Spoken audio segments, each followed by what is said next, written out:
యేసుక్రీస్తు నామంలో మీకు అందరికీ నా వందనాలు. ఈ నూతన కృపా కార్యక్రమంలో మిమ్మల్ని అందరినీ మరొకసారి కలుసుకోవడం నాకు చాలా సంతోషంగా ఉంది. ఈ నూతన కృపా కార్యక్రమంలో ఈరోజు మనం ధ్యానించుకోబోతున్న వాక్యం ఇంకా మనం చూసినట్లయితే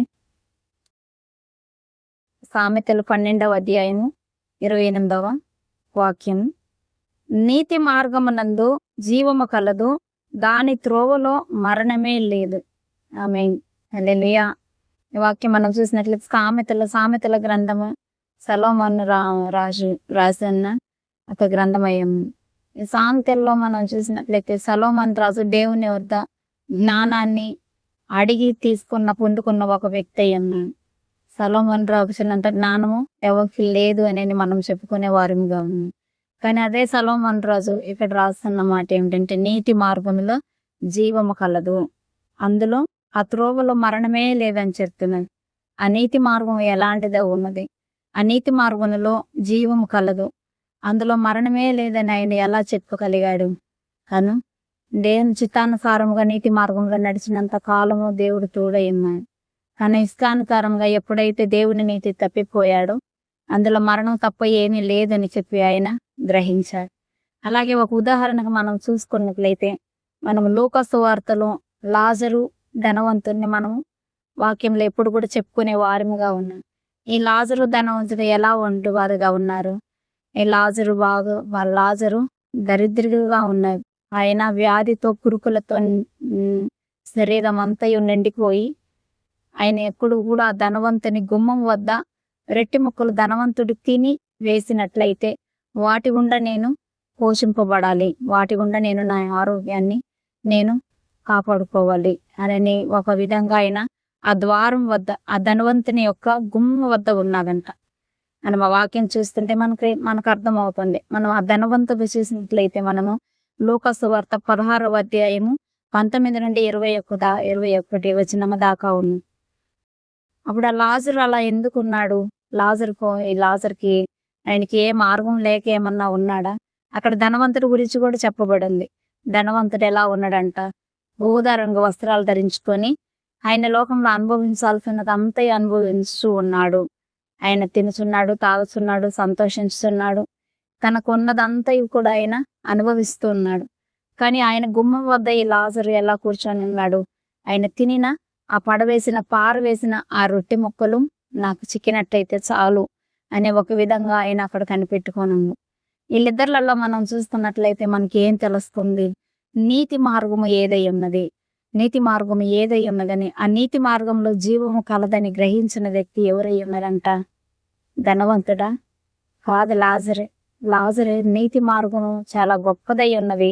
ఈ లోకంలో నేను మరణించినను, ఈ లోకంలో నాకు ఈ దరిద్రత ఉన్నను, ఈ లోకంలో నా శరీరం అంతా కురుకులతో నిండుకొని ఉన్నను, ఈ లోకంలో నేను తినేకి నాకు ఆహారం లేకుండా ఈ ధనవంతుడు మిగిల్చిన ఆ పడవేసిన ఆ రొట్టె ముక్కలతో నేను బ్రతుకుతూ ఉన్నా కూడా నీతి కలిగిన నా దేవుని నేను ఆధారం చేసుకొని ఉన్నట్లయితే, నీతి కలిగిన నా దేవుని వైపు నేను చూస్తూ ఉన్నట్లయితే, లోకానుసారంగా శరీరానుసారంగా ఈ లోకంలో నేను మరణిస్తానేమో కానీ పరలోకంలో నా దేవుని నేను చూడగలను. నా దేవుని మార్గంలో నేను సజీవుడైన దేవుణ్ణి నేను వెతుకుతూ ఉన్నాను గనక సజీవుడనైన దేవుణ్ణి నేను ఆ దినాన నేను తప్పకుండా చూడగలను అనే ఒక నిరీక్షణ ఎవరిలో ఉన్నది? లాజర్లో ఉన్నది.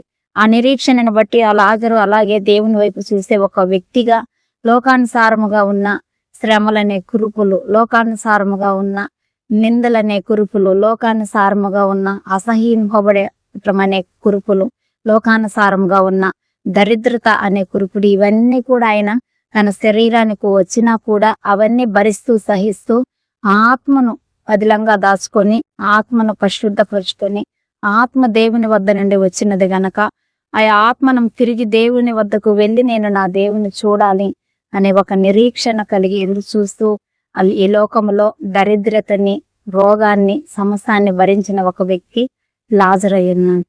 అలా ఇద్దరు కూడా చనిపోయారు కొంతకాలానికి. లాజరు చనిపోయాడు, మరణించాడు. అలాగే ధనవంతుడు కూడా మరణించాడు. కానీ లాజరు ఆ నిరీక్షణ, ఎదురుచూపు, ఆ నీతి మార్గం దేవుని వైపు చూడాలని, లోకంలో ఉన్నంతకి ఆ నీతి మార్గం వైపు చూడాలని కాసుకొనున్న ఆ ఎదురు చూటి ఇవన్నీ కూడా లాతుగా ఏం పొందుకోగలిగాడు? అబ్రహాము కుడి రొమ్మున ఆయన ఉన్నాడంట. మరి ఈ ధనవంతుడు ఎక్కడికి వెళ్ళాడు? పాతాళానికి వెళ్ళాడు. పాతాళానికి వెళ్ళి తల ఎత్తి చూసినప్పుడు లాజరు ఎక్కడున్నాడు? అబ్రహాము యొక్క కుడి రొమ్మున ఆయన పైన ఉన్నాడు. ఇలాగే మనం చూసినట్లయితే మనం ఈ నీతి మార్గము ఏదై ఉన్నది అని మనకు తెలిసి కూడా మనం ఏం చేస్తున్నాము? లోకానుసారముగా ఏమి తిందుమా, ఏం తాగుదమా, ఏమి భుజించుదమా, అందరికంటే గొప్పగా ఎలా జీవించుదమా, ఇవి మాత్రమే మనలో ఉన్నాయి. కానీ మన దేవుడు మనల్ని అందరం పిలవలేదు కదండి. మొదట ఆయన నీతిని, ఆయన రాజ్యాన్ని వెతకడానికే కదా మనల్ని పిలిచింది ఆయన. ఆ నీతిని, ఆ రాజ్యాన్ని మనం వెతికే వారినిగా ఉంటే ఈ లోకంలో మనం దరిద్రులం కావచ్చు, కానీ ఆయన వద్ద మనం ధనవంతులనండి. కాబట్టి మనం ఎలా ఉండాలి?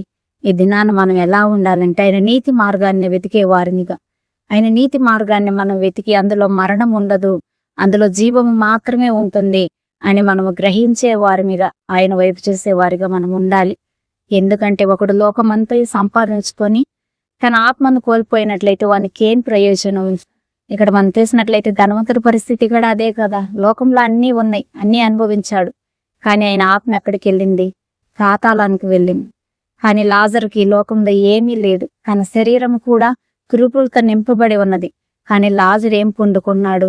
దేవుని యొక్క నీతిని వెతికాడు గనక ఆయన నీతి మార్గంలో జీవం ఉన్నదని చెప్పి, ఆయన వైపు నేను చూడాలని చెప్పి, మరణం ఎన్నటికీ నాకు ఉండదు అని విశ్వసించి నమ్మి ఆయన దేవుని వైపు చూసే వాడిగా ఉండి ఆయన ఈ లోకంలో పొందుకోలేనిది దేవుని వద్ద మరణించిన తర్వాత పరలోకంలో పొందుకోగలిగాడు. కాబట్టి మనం దేవుని నీతిని, దేవుని రాజ్యాన్ని వెతికే వారినిగా ఉండము. ఆయన నీతిని, ఆయన రాజ్యాన్ని మనం ఎందుకు వెతకాలంట? ఆయన నీతిని, ఆయన రాజ్యాన్ని మనం ఎందుకు వెతకాలి అని అంటే ఆయన మార్గములో మరణమే ఉండదు, నీతి మార్గములో మరణమే ఉండదు. మరలా ఒకసారి చూడండి, నీతి మార్గమునందు జీవము కలదు, దాని త్రోవలో మరణమే లేదు. దాని త్రోవలో కూడా మరణము లేదంట. ఎందుకంటే జీవము కలిగిన దేవుని మనం చేరే వారిగా, నిరీక్షణ కలిగి మనం ఎదురు చూసే వారిగా ఉన్నట్లయితే మనం వెళ్లే మార్గాలన్నిటిలో ఇది మొదలుకొని నీ మార్గం అన్నిట్లో నీ దేవుడైన యెహోవా నీకు తోడై ఉన్నదని వాక్యం ఉంది కదా.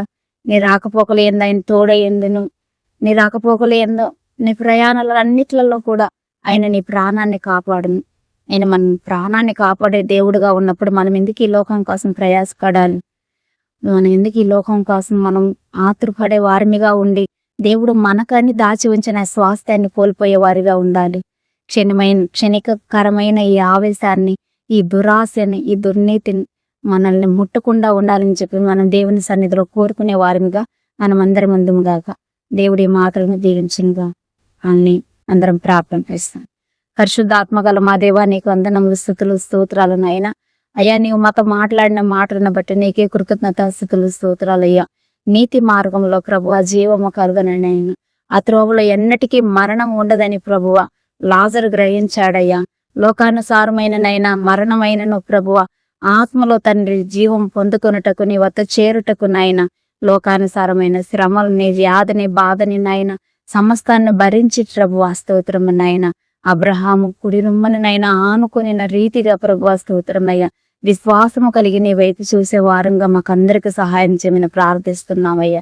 లోకానుసారమైన మర్యాదలను కోరే వారముగా కాక తండ్రి నైనా స్తోత్రం, ధనవంతులము వలె నాయన లోక మర్యాద, లోక ఘనతలను ఎన్నుకునే వారిగా కాక ప్రభువా దేవా నీ వైపు చూచినైనా నీలో ప్రభువా నీ నీతిని, నీ రాజ్యాన్ని వెతికి నీలో ధనవంతులవుటకు నాకు సహాయం చేయనను అయా. ఈ మాటలు వింటున్న ప్రతి బిడ్డలని నైనా నీవు జ్ఞాపకం చేస్తూ తండ్రి, వారి రాకపోకలు ఎన్నో తోడుగా ఉండి నైనా వారి ప్రయాణంలో తోడుగా ఉండు తండ్రి. వారికి ఆరోగ్యాన్ని, బలాన్ని, శక్తిని దయచేయను తండ్రి.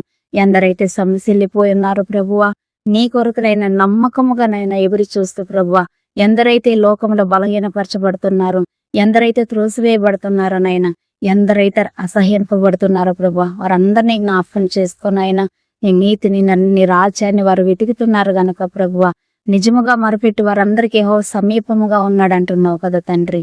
దూరానికి సమీపానికి దేవుడై ఉన్న యేసయ్య మా నీతి కాదు తండ్రి అయ్యా, నీ నీతిని బట్టి ప్రభువా స్తోత్రమునైనా నీ కొరకు ఎదురు చూస్తే ప్రతి బిడ్డలకి న్యాయం తీర్చమని యేసుక్రీస్తు నామములో ప్రార్థించి అడిగి వేడుకుంటున్నాం తండ్రి. ఆమేన్. అందరికీ వందనాలు.